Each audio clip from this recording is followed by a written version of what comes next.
nós mulheres temos mais cobranças e, por consequência, nós também nos cobramos mais. Nanda Perim, Piscimama na área. Se você não assistiu o primeiro vídeo que a gente fez, eu vou deixar já aqui no link na descrição. Nós falamos sobre o desafio aí do termo disciplina positiva, educação com respeito, por que é tão difícil, se cria crianças mimadas, se vira pai permissivo. Falamos sobre muitas questões que estão vivas, né, nos debates de hoje em dia. Estão aparecendo muito, né? Muito. E, na verdade, a gente tirou muita dúvida, eu acho, Muito. também. E faz parte do nosso diálogo também. Você já pensou, assim, será que isso... Assim, a gente sabe que funciona, Sim, mas você já também se questionou um pouco. Será que eu deveria estar um pouquinho mais... Será que eu tô... mais firme, mais dura? E ainda mais a gente, porque você é muito mais do que eu, porque você é muito, muito maior e há muito tempo também, né? Mas a gente que influencia a opinião de outras pessoas, a gente também tem aquela preocupação de, será que eu tô promovendo uma coisa errada? Exatamente. Será que eu tô promovendo uma coisa que vai fazer uma legião de crianças, né? Então essa responsabilidade que a gente tem, eu acho que doida seríamos se nós não nos questionássemos. Exatamente, né? Mas sempre que eu passo por esse questionamento, eu eventualmente volto para... Com mais certeza ainda, né? Porque, tipo assim, na verdade,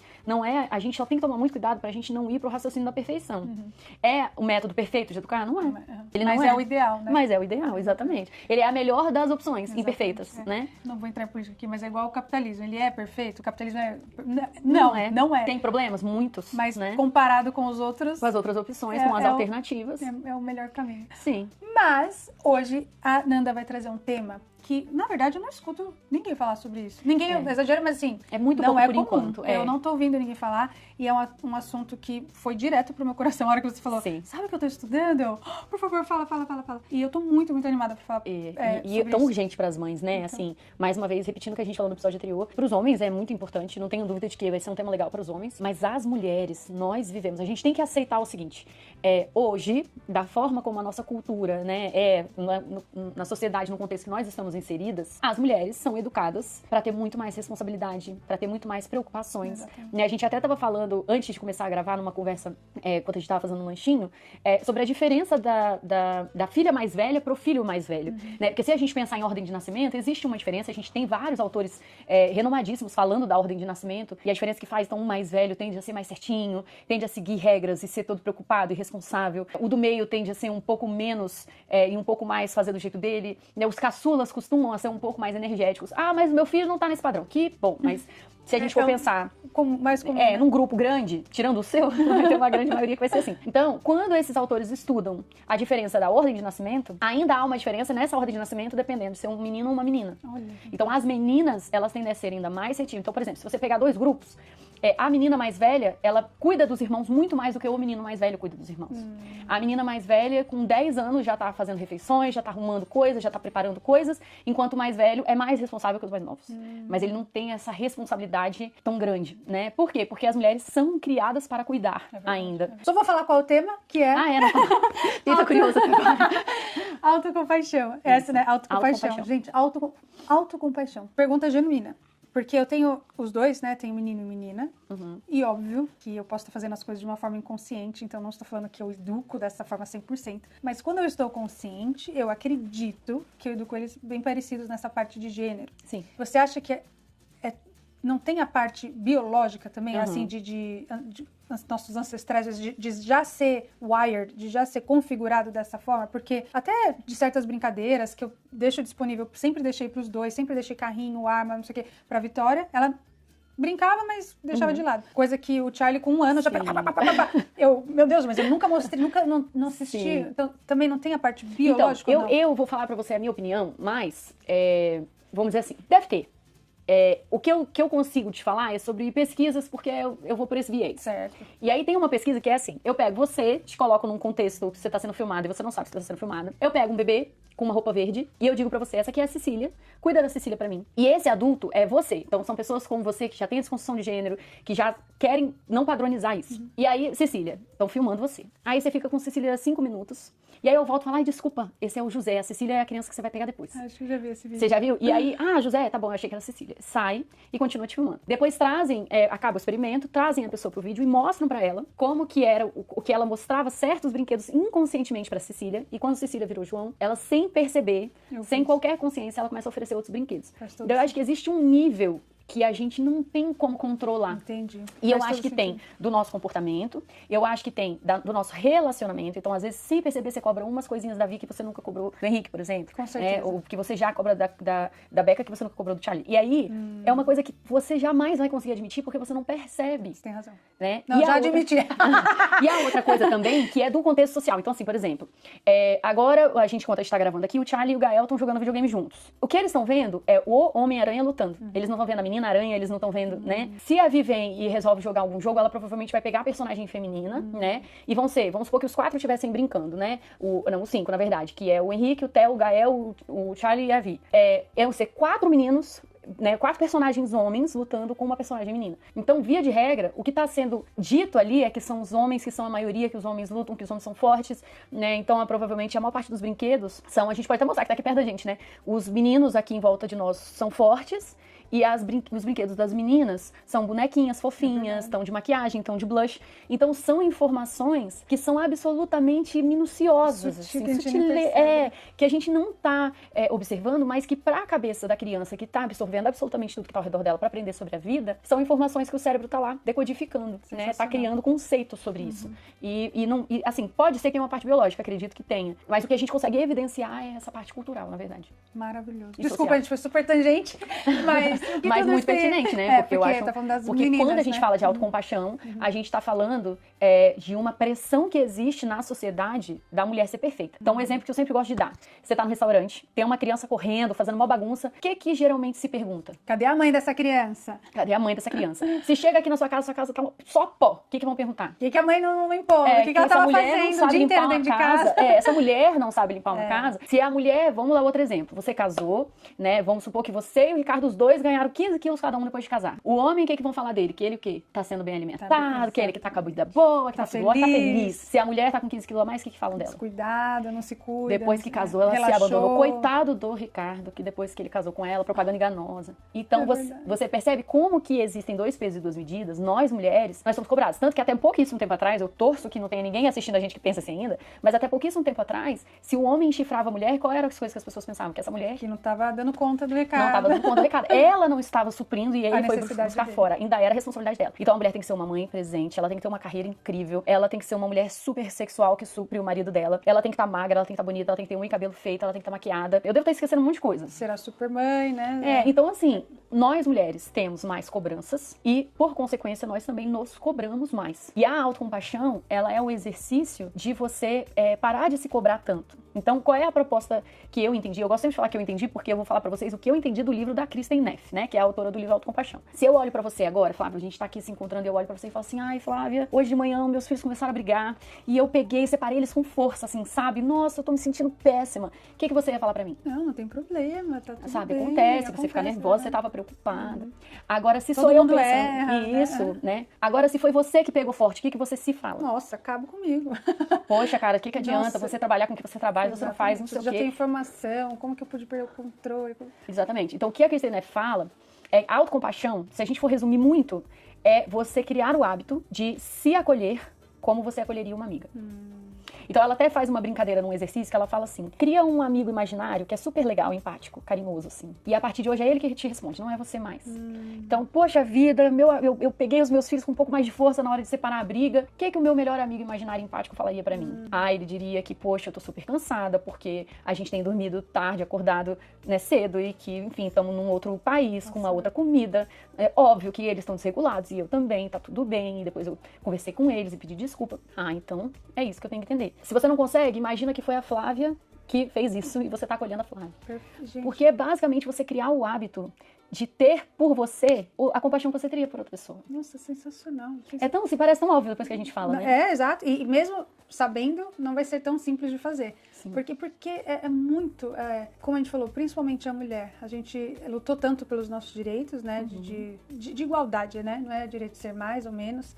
E a mulher tem essa força, é uma força sobrenatural mesmo, assim, a gente conseguir fazer as coisas, a gente querer, a gente tem, a maioria apesar das vezes, de tantas né? coisas, apesar né? de tantas coisas, de fazer, de acontecer. Só que aí a gente resolveu abraçar o mundo. A gente tava Sim. conversando sobre isso também até. E aí a gente se cobra porque não conseguiu, porque não deu conta, porque não chegou lá, porque é onde a gente imaginou. Só que a régua que a gente coloca sempre, tipo, não tem nada a ver com a nossa realidade. Não. Que é como a gente tava conversando agora, né? Tipo assim, não adianta você querer ser a Oprah e não ter a vida da Oprah, porque a Oprah não teve filhos. Por que a Oprah pôde se dedicar tanto à carreira dela a ponto de chegar onde ela chegou? Tem muito de competência, eu sei que tem, tá? Eu tenho muito do que ela teve pra entregar, não tenho dúvida. Mas tem uma parte que o filho da Oprah foi a carreira dela, né? E eu e a Flávia, nós temos isso em comum da gente querer ser, e a gente não tem nada contra quem não é assim, tá? A gente tá falando que são os nossos projetos de vida. Exatamente. Nós somos mães que querem, né, realizar o nosso sonho de vida, né? A nossa carreira é ser mãe dos nossos filhos presencialmente ali, estar ali o tempo inteiro. Você colocar a régua da Oprah pra uma mãe de 4 filhos que quer ser presente na vida dela é injusto, é fora do seu contexto. E tem um outro agravante, que é interessante, já que a gente tava falando sobre menino e menina, né? Que é assim, a mulher é cobrada, tudo isso que a gente falou até agora, bem mais do que o homem. Então, o exemplo que é legal da gente dar é assim, você, mulher que me ouve, né? Homem que me ouve, você vai se identificar também. Geralmente, no geral, na sua vida, quem é que sabe tá precisando de comprar fralda? Quem é que sabe tá precisando de comprar roupa? A roupa parou de caber, roupa rasgou? Quem é que sabe tem projeto na escola? Qual material que tem que comprar? O que é que tá faltando? Vai ter aniversário? De quem que é esse aniversário? Que presente que tem que comprar? Quem é que sabe tá precisando de marcar médico? Precisando marcar dentista? Quem é que marca? Quem é que decide? Sabe? Quem é que faz todo esse planejamento, toda essa gestão, toda a execução? E às vezes a única parte que você pede, então você vai lá, você leva a criança no pediatra e pergunta se o remédio é pra dar 2 vezes na semana ou 2 vezes no dia. E ele chega e você fala, e o remédio é pra dar quantas vezes? Ele, rapaz, não lembrei de perguntar. Então, assim, por quê? Porque eles são uns abobados? Não, porque nós, mulheres, fomos a vida inteira. Então, vamos pro exemplo que eu gosto de dar. Quando eu tinha 10 anos, eu tava entrando no shopping com os meus pais, a gente morava aqui nos Estados Unidos. Eu tava com a boneca, brincando que eu tava amamentando a boneca, a gente entrou no shopping e minha mãe falou que tá frio, cobre ela. E eu cobri.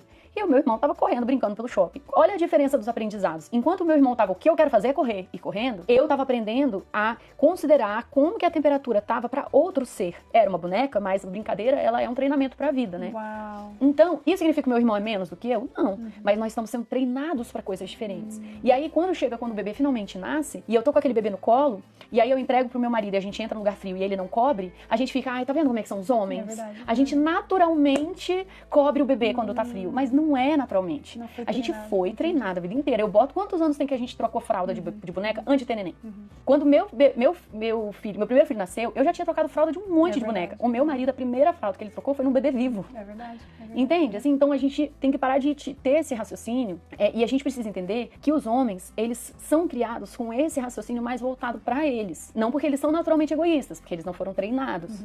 Né, nós, mães, podemos até fazer um esforço pra treinar os nossos filhos diferentes. Mas o que eu tô dizendo é que, naturalmente, é comum ter um padrão na relação entre homem e mulher, entre 2 mulheres e 2 homens também, porque eu já vi esse padrão em relacionamentos homoafetivos, né? Que é uma dessas pessoas ter esse raciocínio mais autocrítico, enquanto a outra não tem essa autocobrança tão grande. Então, nessa troca, fica parecendo que nós que temos autocobrança, a gente tá sempre errada, que a gente tá sempre se vitimizando, ou que a gente tá sempre... E aí que essa outra pessoa tá vindo e sendo um gênio que tá trazendo...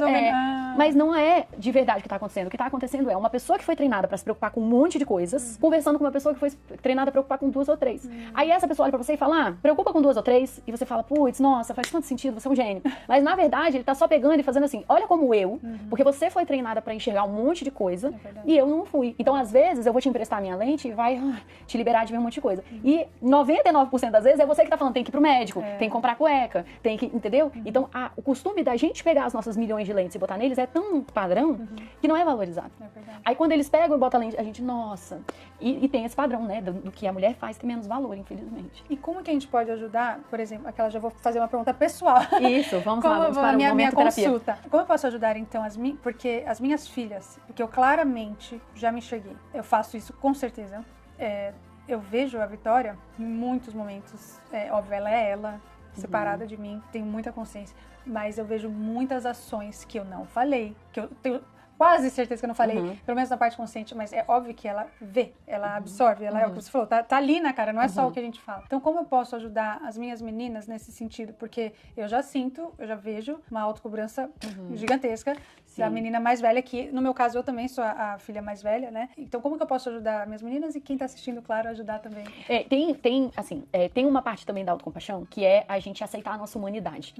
Então, a Kristina Neff, ela separa em três coisas, né? A autocompaixão autocompaixão. A primeira é você ter esse carinho com você mesmo. Então, falar com você como você falaria com uma amiga. A segunda é a atenção plena, que ela chama. Porque ela fala assim, que os estudos mostram que se você foca muito no passado, você entra em depressão. E se você foca muito no futuro, você tem ansiedade. Então, que a gente tem que criar o exercício da atenção de estar agora aqui. Então, amanhã tem coisa na minha vida acontecendo, aconteceu coisa que me chateia, mas nesse momento eu tô aqui com a Flávia gravando um vídeo, sabe? Então, esse momento, agora, é o momento mais importante, sempre, assim. Então, a gente ter esse exercício, ela fala que é importantíssimo na autocompaixão. E o terceiro ponto é uma coisa que ela chama de humanidade compartilhada. E essa parte da humanidade compartilhada, eu acho que é o mais difícil da gente agarrar, mas depois que você agarra é o que te dá aquela sacada, que é assim, tem coisa que dá pra eu te sugerir pra você fazer, mas a maior parte das coisas que leva a Vi a ser a Vi desse jeito é o fato dela ser filha da Flávia, e ela vai ser filha da Flávia, entende? Então o que a gente pode é trazer consciência pra Vi, a gente pode ajudar ela no autoconhecimento, a gente pode tentar desconstruir certos padrões com ela, ajudar ela quando ela for no processo de autodesenvolvimento dela, ela já tá anos-luz na frente do que se ela tivesse buscado totalmente sozinha. Mas não dá pra responsabilizar a Flávia pra vir não ser a filha da Flávia. Porque ela vai ter que ser. Entendeu? Assim, o nosso desejo é a perfeição. Que arrumar tanto tudo. Poder, como que eu faço, né? Mas você fazer isso já é você se cobrar uma perfeição. Entendeu? Já é você praticamente se cobrar e ensinar ela a se cobrar mais. Mano, gente, tipo assim. Mas é muito fantástico. Ciclo, que louco, né? E é muito fantástico essa coisa da humanidade compartilhada, porque isso te liberta. Você pode ser só uma mãe humana, fazendo o seu máximo e entendendo que vai chegar um ponto que o seu máximo vai ser atingido. Por mais que você ame muito, você nunca vai conseguir fazer mais do que a Flávia dá conta. E também eu praticando essa autocompaixão é algo que ela vai observar. Exatamente, que era o que eu ia sugerir. A minha sugestão, que é o máximo que a Flávia dá conta, é você... claro, tem toda essa parte da gente ajudar ela nessas desconstruções, dela ter consciência, caramba, eu realmente tô me cobrando muito desde pequenininha.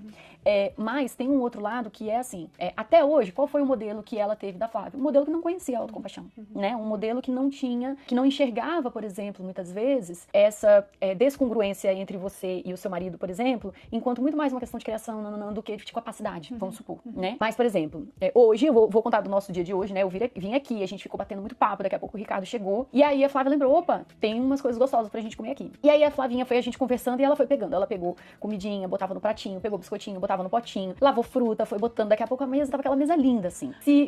O que eu vi foi eu e o Ricardo conversando e você servindo a gente. Alguém quer uma coca, eu vou lá pegar a coca. Alguém quer uma água, eu vou lá pegar a água. Aí a minha coisa tá sempre... Então, assim, isso é maravilhoso, isso é você sendo super carinhosa.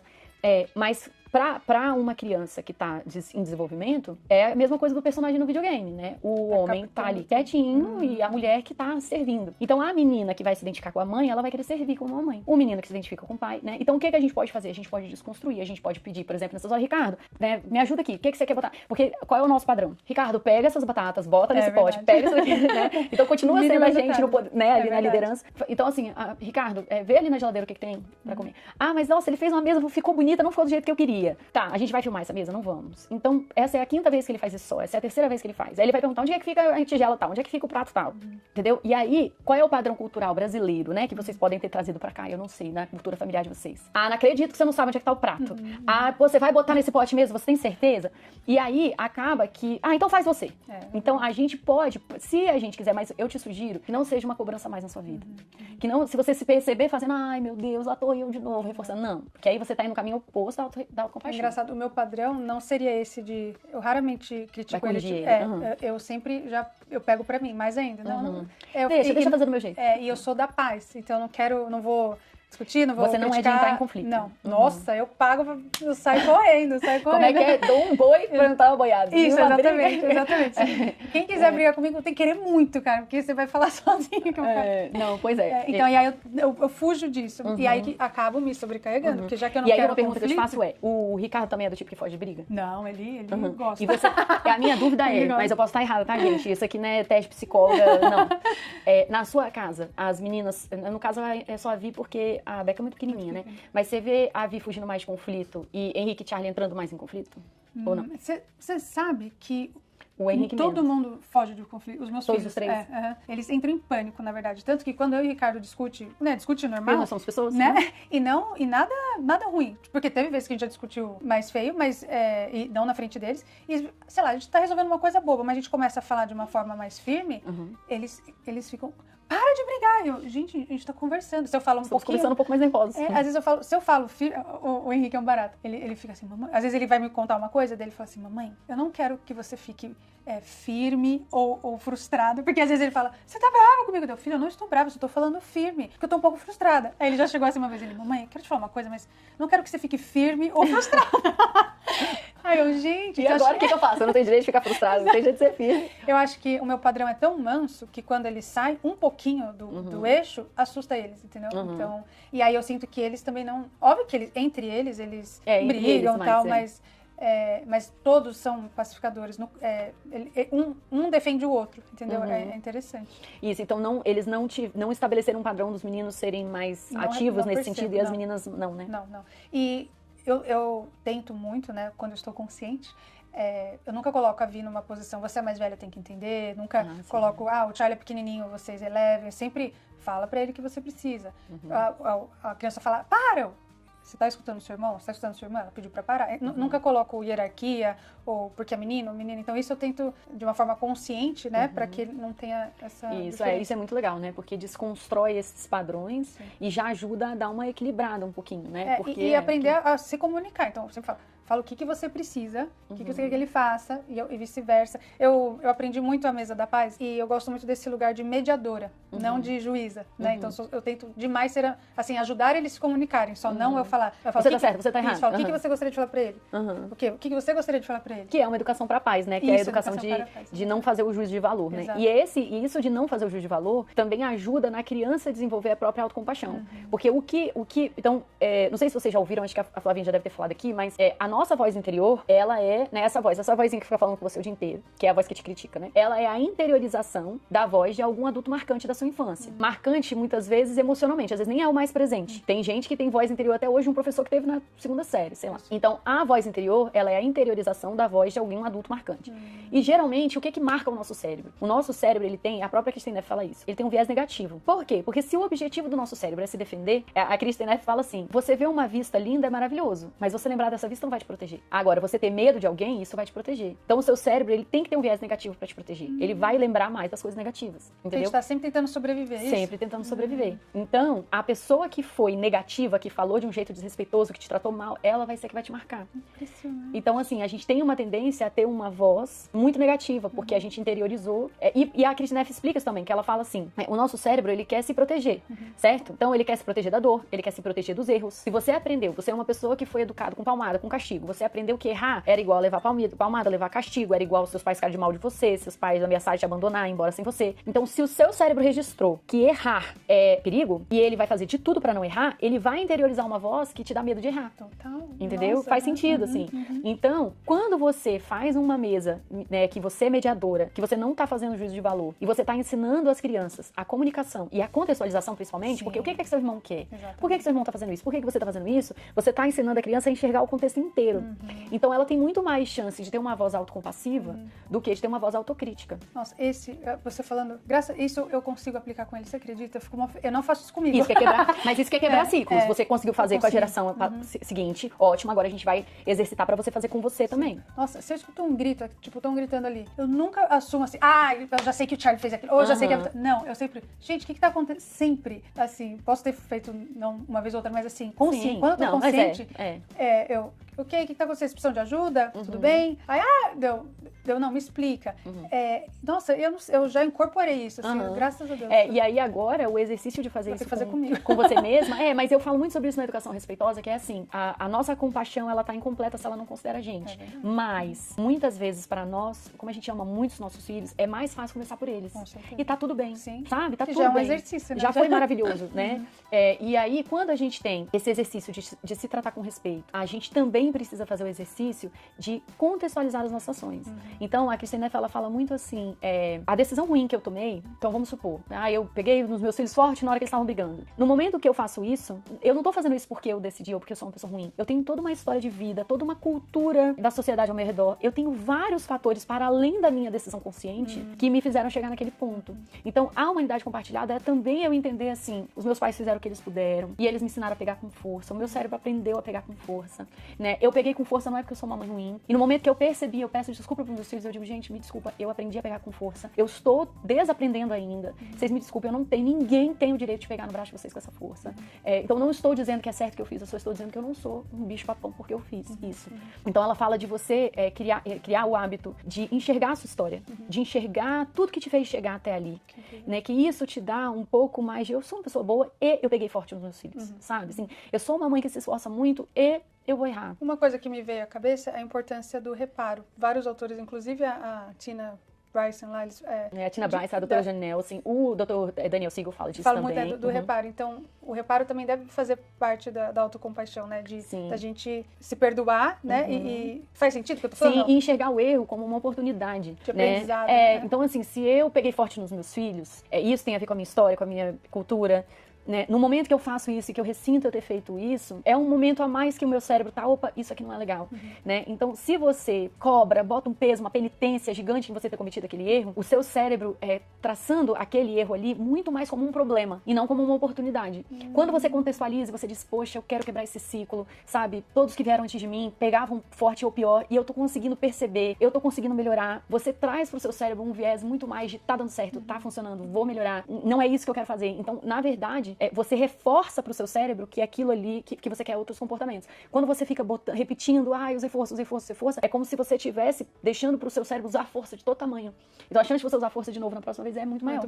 Entendi. Sem contar que, como o seu cérebro, ele quer fugir da dor, e essa situação toda te causou dor, se você concentra na força, ele não vai focar no aprendizado, ele vai focar na força.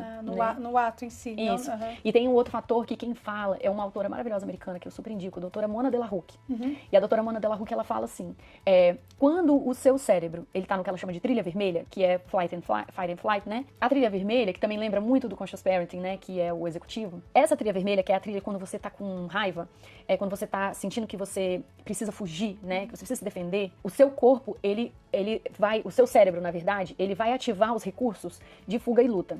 Quais são os recursos de fuga e luta? Jogar energia para braços e pernas, né? Aumentar sua frequência respiratória, aumentar sua frequência cardíaca, jogar adrenalina, deixar seu cortisol alto para você conseguir fugir. Para o seu corpo concentrar tanta coisa em fugir e lutar, o seu corpo precisa tirar de outros lugares. Da onde que o seu cérebro tira? Ele tira recursos do neocórtex, que fica aqui na frente, em cima dos nossos olhos, e joga aqui para trás, que é onde fica o cérebro, o límbico, né, o responsável por todo esse movimento, e tronco cerebral também, que é o que vai responder com essas reações mais primitivas. Então, ele sequestra recursos do nosso cérebro lógico. Isso também faz sentido, porque pensa comigo, tem um caminhão vindo te atropelar, você tá atravessando a rua. Você não pode pensar, será que eu vou para frente ou será que eu vou para trás? Não, você vai e depois você olha e fala, meu Deus, como que eu fiz isso? O que eu fiz, né? Então, o cérebro lógico, ele precisa sair de cena para o seu cérebro primitivo tomar conta. Então, quando o cérebro lógico sai de cena, o que você não faz? Você não aprende, né? O Dr. Bruce Perry, que tem um livro maravilhoso com a Oprah, que eu super indico, ele fala, o seu cérebro só... What happened to you? Esse mesmo, que aconteceu com você no português. O seu cérebro só vai conseguir registrar memórias quando ele estiver se sentindo seguro. Se eu tô me martirizando porque eu segurei nos meus filhos muito forte, qual é a trilha que eu tô acionando? A do tô segura ou a do tô em perigo? Eu tô em perigo porque o que eu fiz é horrível, cometer erros é péssimo. Quando eu era pequena, eu cometia erros, eu era castigada, eu apanhava, meu Deus. Então, quando você entra nessa e você libera adrenalina e você acumula cortisol, né? Você deixa o seu corpo muito cortisol, a chance de você aprender com aquela oportunidade é muito pequena. Então, quanto mais você se cobra, quanto mais você se critica, menos você aprende, menos ciclos você quebra. Se você se acolhe, se você se respeita, se você entende que você tá num processo de aprendizado e você mantém o seu neocórtex irrigado, você tem mais chance de fixar essa memória e aprender com isso. Que é mais um motivo porque castigo e palmada não funciona, vale dizer. Porque se a sua criança tá no fuluto. Se a sua criança tá no luta e fuga, se a sua criança tá no luta e fuga, ela não vai aprender, porque o neocórtex dela também não tá irrigado. Ela só tá se defendendo o tempo todo, né? Exatamente. Não tá aprendendo. Tá vendo, gente? Gente, mais uma vez, reforçando pra vocês. Castigo não funciona. Não funciona. A longo prazo, né? Não é benéfico, né? Ele vai resolver no minuto ali. E a outra coisa que eu ia falar aquela hora, que eu tinha esquecido, é assim, a questão da superidentificação. Que ela fala o seguinte, cara, isso é tão legal. Vamos supor que você tá arrasada porque você brigou com a Beca. Sei lá. Você tá lá arrasada. Aí você lembra do vídeo que você fez comigo e fala, tá, eu quero exercer autocompaixão aqui, eu quero exercitar autocompaixão. A gente entende que a gente tem duas opções. Ou a gente vai se criticar, ou a gente vai aceitar e faz parte da vida. É o que a gente aprendeu.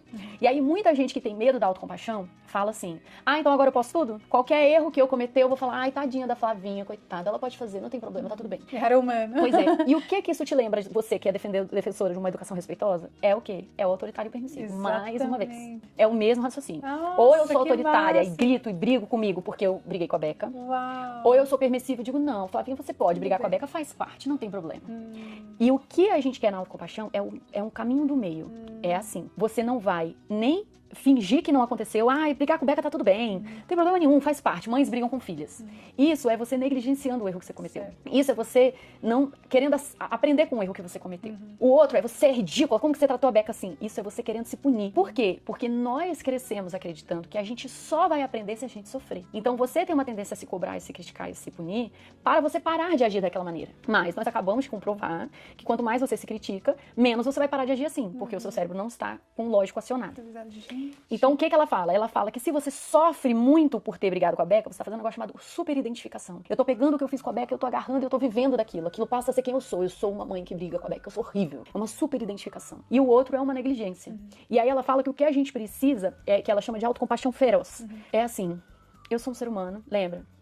Eu sou um ser humano, várias mães passam pelo desafio que eu passo. É mesmo difícil criar filhos. Eu estava cansada, sabe? Faz parte. Mas da próxima vez, eu vou sair de perto e eu vou me acalmar. Porque a minha filha não vai ficar passando por isso. Então agora eu vou fazer um exercício de atenção plena. Eu tô aqui, tá tudo bem, eu tô segura. Aí você faz esse exercício pra você acionar o seu cérebro lógico, sabe? Eu sou segura, eu tô segura, eu sou uma boa mãe. A Beca vai aprender muita coisa boa comigo. E da próxima vez que isso acontecer, eu vou tirar um tempo, vou entregar pra Ricardo, eu vou não sei o quê. O que eu aprendi com isso? Então eu não vou nem me super identificar com aquela dor e nem negligenciar, sabe? Cara, Nanda, eu faço isso com as crianças. Você vê, acho que eles pegam do ar osmose de mim, porque eles têm essa autocobrança muito forte. Os três. A Beca claramente não tá nem ainda não tá nem aí. Ela não tá nem aí. Ela te deu autocobrança, na verdade. Ela tá me ensinando a viver um pouquinho isso aí. Mas os meus três são bem... Os três se cobram demais. E eu consigo estender essa compaixão pra ele 99,9% do tempo. Porque eles vêm pra mim, eles vêm com um pensamento em voz alta. Eu fiz algo muito ruim, eu não sou legal, não sou... Exatamente o que eu falo pra mim. E aí eu falo pra eles, mas peraí, isso aconteceu? Ok. Desculpa. Sempre, desculpa. Deu. Tá desculpado. Mas agora, o que a gente pode fazer sobre o assunto? O que você pode resolver alguma coisa agora? Ou você pode resolver da próxima vez, você pode fazer diferente? Eu fico trazendo todo esse diálogo que você falou pra gente fazer. Eu falo com as crianças o tempo todo, porque eles chegam e me cortam o coração quando eles chegam nessa dor, assim. Nessa autocobrança, Nessa autocobrança. Eu, gente, não... E aí, nossa, é tão legal. E é legal porque você identifica, né? Você sente isso muito forte, porque você sabe o que é sentir que dói isso. Demais. Só que eu estendo essa compaixão pra eles, consigo ajudar eles a verbalizar, a observar, não se entregar, você é uma pessoa horrível, não, tá tudo bem, filhinho, não tem problema. Porque toda vez que eles pedem desculpa, eu falo, sempre vou te perdoar. E às vezes eu penso, será que eles... Mas eles nunca sentem que eles podem fazer o que eles quiserem, não. Pois é, mas isso é uma confusão que as pessoas têm com o amor incondicional. É Elas acham que o incondicional significa qualquer coisa que ele fizer, você ama. Exatamente. Mas na verdade o incondicional não tem nada que você faça que vai me fazer te amar menos. Exatamente. E nada que você faça que vai me fazer te amar mais. Cara, nada que você faça vai me fazer te amar mais. Exatamente. Você não precisa ficar se esforçando pra te amar mais, porque nada que você fizer vai fazer eu te amar mais. Nossa, que coisa linda, né? E cara, a terapia, momento terapia, eu falei no meu Instagram que o próximo ano eu tenho que fazer terapia, já comecei. Eu tenho indicações também, maravilhoso. Maravilhoso, já comecei aqui. E assim, é interessante porque no meu trabalho eu falo muito, você pode começar a usar, porque eu amo esse termo, que é o respeito incondicional. E eu acho que a educação respeitosa, ela não existe sem o conceito de respeito incondicional. Verdade, porque o respeito, ele é assim como o amor. É verdade. Ele não depende de como a criança tá agindo. Exatamente. Não tem nada que ela possa fazer que vai me fazer respeitar ela mais. É verdade. E da mesma forma, não tem nada que ela possa fazer que vai fazer respeitar ela menos. É verdade. Quem precisa ser respeitosa sou eu. Nossa, que coisa linda. A gente não é respeitoso só se a criança merece, porque o seu respeito, ele vem de você, ele não depende do outro. Se você não se permitir perder o seu respeito pelo outro, independente do que o outro faça, você sempre estará no seu centro. Cara, é isso. É sobre isso. Mas não, a educação tradicional te convenceu que o respeito precisa ser merecido. Isso. Ela você te tem convenceu. que ganhar. Aqui, you have to earn respect. Você tem que ganhar o respeito. Mas isso não faz sentido. Isso não faz sentido. A lógica é, eu já mereço o respeito. Todo mundo merece respeito. Todo mundo merece respeito. No máximo, o máximo que você pode fazer é, de uma forma firme, exigir que o outro permaneça te respeitando. Certo. Mas você não vai desrespeitar o outro pra fazer isso. Exatamente. Eu não gosto quando você fala assim comigo. O jeito que você está falando comigo está sendo desrespeitoso e eu não vou aceitar ser tratada assim. Eu não perdi o respeito. Eu estou só exigindo o respeito que eu estou dando. Agora, a partir do momento que eu desrespeito pra pedir respeito, aí tudo se perde, né? Gente, sensacional. Não, que aula! Nossa, sobre terapia aqui. Não, e eu acho, é um tópico muito difícil. E essa questão da autocompaixão, eu acho muito interessante da gente entender sobre esse viés da mulher e do homem. Eu sei que vai ter muita gente nos comentários reclamando, criticando, mas, gente, é muito importante a gente entender dessa maneira. Eu vou dizer pra vocês por quê. Porque nós, mulheres, nós somos muito mais reprimidas. Eu vou dar exemplo pra vocês, antes que vocês falem, isso é mimimi. Mas eu vou dar um exemplo. A gente é julgada pela roupa que a gente tá usando. A gente é julgada pelo cabelo que a gente tá, né, o jeito que o nosso cabelo tá. A Flávia, assim como eu, a gente que tá nessa vida de figura pública, né, a gente sabe os comentários que chegam até nós, pela nossa roupa, pelo nosso cabelo, já reclamaram dos meus dentes, já reclamaram de sobrancelha direto. Sobrancelha. Se eu tô de cabelo cacheado, o problema é que eu tô com cabelo cacheado. Se eu tô com cabelo liso, o problema é que eu tô com cabelo liso. Então, assim, nós mulheres, eu não estou dizendo pra vocês que os homens não recebem críticas, mas quantos apresentadores tem por aí que tá sempre descabelado, que tá sempre gordinho, que tá sempre não sei o quê, eles não recebem o hate que a gente recebe, sendo que a gente tá aqui se matando pra estar arrumada. E eles nem têm essa culpa, eles não têm essa cobrança deles mesmos, não é nem eles estão...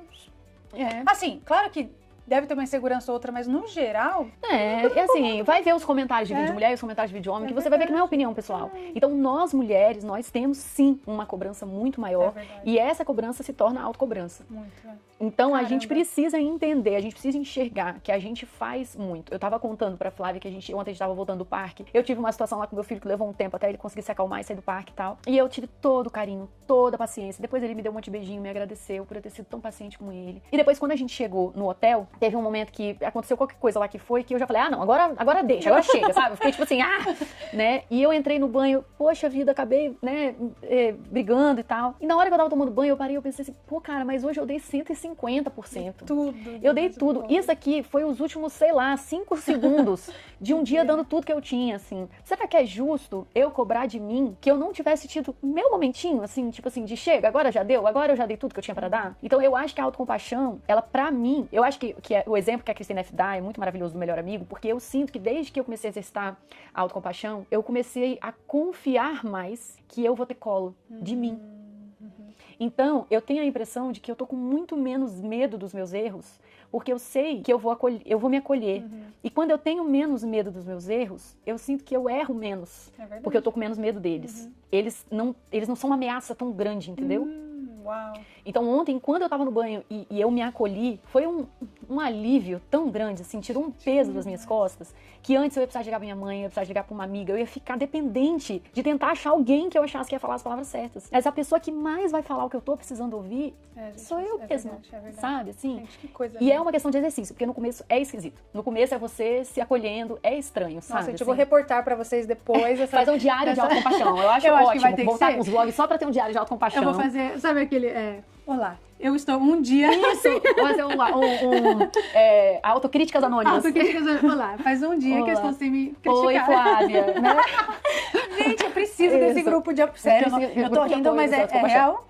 Porque isso adoece a gente também. Sim, a gente entra num ciclo aí e é tão interessante. Nossa, conversando com você, eu descobri que eu estendo isso diariamente para minhas crianças, que, óbvio, como você falou, já é um passo, porque eu poderia estar machucando eles também. Sim. Poderia estar criticando, falando, como você é ruim. Eu consegui quebrar o ciclo para eles, consigo verbalizar, consigo perdoar e ajudar eles a pensarem em soluções, ou resolver o problema, ou como eles mesmos se auto-perdoar também. Mas pra mim eu não consigo, e agora eu vou conseguir.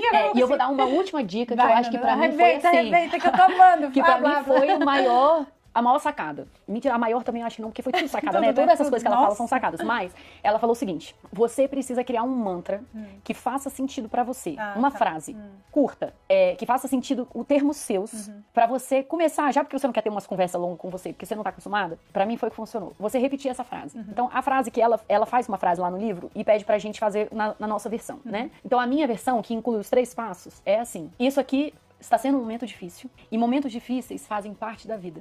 Fazem parte da humanidade. Todo mundo tem momentos difíceis. Isso é um momento difícil, momentos difíceis faz parte da vida, e eu tenho total capacidade de me acolher nesse momento e me dar tudo que eu preciso. Então, por exemplo, aconteceu da gente estar no parque, e eu tava querendo muito a gente estar aqui em Orlando, né? Por isso que eu tô aqui com a Flavinha. E aí, eu queria muito, eu tava tipo assim, acho que desde que a gente decidiu que vir pra Orlando, eu tava, vai ser muito irado, nós 4 nesse brinquedo, que era aquele brinquedo que roda assim, da Universal, que desce na água. Sim. Eu sou apaixonada do Popeye. E aí, quando a gente chegou na porta do brinquedo, os meninos olharam e falaram assim: eu não quero ir nesse, não. Eu falei: quê? Nossa, aí meu marido falou assim: nossa, eu também passo. cara, eu sei que pode parecer exagero, mas na hora, aquilo tinha uma importância pra mim, tinha anos. A última vez que eu fui nesse negócio... investimento emocional. A última vez que eu fui, que foi quando que eu e meu marido, a gente fez lua de mel aqui em Orlando. E eu fui nesse brinquedo, eu falei, nossa, meu sonho é vir com meus filhos aqui. Então, desde que a gente pegou, tirou o passaporte, tirou visto, o meu raciocínio era, eu vou com os meninos no brinquedo pro pai. Então, quando todo mundo olhou pra minha cara e disse assim... Tipo, não quero. Na hora, me deu uma irritação. Eu falei, caraca, vocês não fazem nada por mim. Eu tenho que fazer tudo por vocês, sabe? Saí revoltada, assim. E aí fiquei, nossa, cara, pô, joguei na cara dos meninos, sabe? A gente desabafa e ao mesmo tempo... E aí eu fui, e aí a primeira coisa que eu pensei, sabe, assim, eu falei assim, Nanda, olha só, você tava muito tempo esperando isso aqui. Então, ouvir que eles não querem ir foi um momento difícil. E um momento difícil faz parte, cara. Não é você que é louca. Você entendeu pra que serve o faz parte? Entendi. O faz parte é assim, não é você que é uma doida criando confusão com criança, faz brinquedo num parque. Faz parte você ter criado expectativa, tá toda empolgada, chegar aqui, eles não quererem, você não é doida, você não é uma pessoa... Faz parte, cara. E eu tenho certeza que eu tenho tudo que eu posso dar, tudo que eu tô precisando agora. Que é, tá tudo bem... É frustrante pra caramba mesmo, sabe? Quanto tempo você passou querendo isso, entendeu? Agora, então, sente essa raiva, porque essa raiva faz parte. Eu não tô com raiva deles. Eu tô com raiva da situação, eu tô com raiva de querer. E justo na hora que eu podia realizar um desejo, eles não querem e foge do meu controle. Talvez eu fosse da educação tradicional e falasse, vocês vão, agora porque vocês são os ingratos, né? Olha o dinheiro que eu tô gastando. Eu não fiz isso, né? O que eu fiz foi, que raiva, eu queria muito isso aqui, né? Então, a única pessoa, eu podia ligar pra minha mãe, minhas amigas, minha prima, eu podia ligar pra um monte de gente, mas a única pessoa que entendia o que eu tava passando e podia me dar o que eu precisava naquela hora era eu, entendeu? Então, assim, eu fiquei frustrada, eu fiquei lidando com aquele negócio ali, e aí antes eu ia ficar assim, você é uma ridícula, sabe? Olha, você não tem gratidão, você tá dentro da Universal, você tem condições, né, com dólar a 6 e você tá aqui, sabe? Você tem trabalho que você pode estar trabalhando de longe, deixa de ser reclamona, deixa de ser chata, por isso que ninguém te aguenta. Isso ia ser a voz na minha cabeça uns meses atrás, sabe? Eu com certeza. Ou, dependendo de como tivesse o dia, vira aquela coisa tipo assim, tá vendo, ninguém entende porque que é importante pra mim, eu devia ficar sozinha na vida mesmo, porque só eu, né? E o raciocínio é, cara, faz sentido ter sido um momento difícil pra você. Faz total sentido. Quanto tempo tem, faz sentido. Você tá com raiva dessa situação. Faz sentido. Gente, que maravilhoso. Não é? Isso aqui É isso. Sério, gente. E assim, lógico que é muito mais desafiador de exercitar do que tá parecendo eu falando aqui. Claro, né? não. Mas no nosso grupo de autocríticos anônimos, a gente se apoia. Vamos fazer um close friends no Instagram. Aqui, vou fazer uma sugestão então. Você que tá assistindo a gente aqui no YouTube, coloca aqui nos comentários qual a frase que você vai se repetir. Gostei. Coloca aqui e dá ideia pra outras pessoas, porque pode ser que alguém esteja sem ideias, Eu tô né? precisando, eu ainda não criei a minha também. Eu vou fazer. Isso, então dá as ideias de vocês aí que vai ajudar muita gente. Cara, que aula. Obrigada. Maravilhosa. Kristen Neff, agradecendo a minha Kristen Neff, maravilhosa. Olha, leia o livro dela. Pessoalmente, foi uma sessão terapêutica aqui pra mim. Obrigada. E vocês participaram da sessão céu aberto. Ai, mas acho que todos, como você falou, a maioria das mulheres tem um pouco ou muito disso. Então, tenho certeza que vai ajudar muitos de vocês aí. E deixa aqui agora a frase de vocês. Vamos fazer esse exercício. Apesar de eu não fazer a minha ainda, eu vou fazer. Isso, começou na nossa primeira sessão de autocríticas anônimas. O primeiro dever de casa é botar a frase aí nos comentários. Gente, obrigada pela sua pelo generosidade. convite, gente. Obrigada por me receberem aqui. A sua generosidade de conhecimento, de compartilhar, de literalmente fazer a vida das pessoas melhor. Eu admiro demais o seu trabalho, admiro você, a sua energia, a sua força. Vocês têm noção quantos 1000 posts ela faz por dia? É um negócio de louco, gente, é um negócio de louco. Mas sério, obrigada pela sua generosidade. Obrigada pelo convite. E por deixar Deus usar... você colocar os seus talentos pro mundo. Que tem gente que tem e não é rede social, nada disso, mas você usar esses talentos aí pra ajudar tantas pessoas. E Flavinha, eu quero te agradecer que você me recebeu em casa. Recebeu meus filhos nos brinquedos dos seus filhos. Só na alegria, na bagunça. Maravilhoso. O lanche que ela botou pra gente sozinha, né? Eu até ficava, será que eu ajudo? Então, muito obrigada, eu amei. Amei ser recebida aqui como uma amiga e amei participar do seu canal. Eu admiro o seu trabalho há muitos anos. Fiquei tão feliz quando a gente começou a conversar pelo WhatsApp, porque eu falei, que bom, porque eu acho que a gente tem muita figurinha pra trocar. Trabalhar com o que a gente trabalha tem seus desafios. Eu acho que tem uma autocobrança muito grande, acho que tem uma chance de burnout muito grande. Nossa, se eu não tive, eu passei raspando, viu? Ultimamente, eu tô passando um processo aqui, mas eu tô me encontrando. Isso. Mas, assim, eu acho que são trabalhos que se complementam e eu agradeço demais estar aqui, ter participado desse vídeo e espero que a gente se veja muito ainda. Se Deus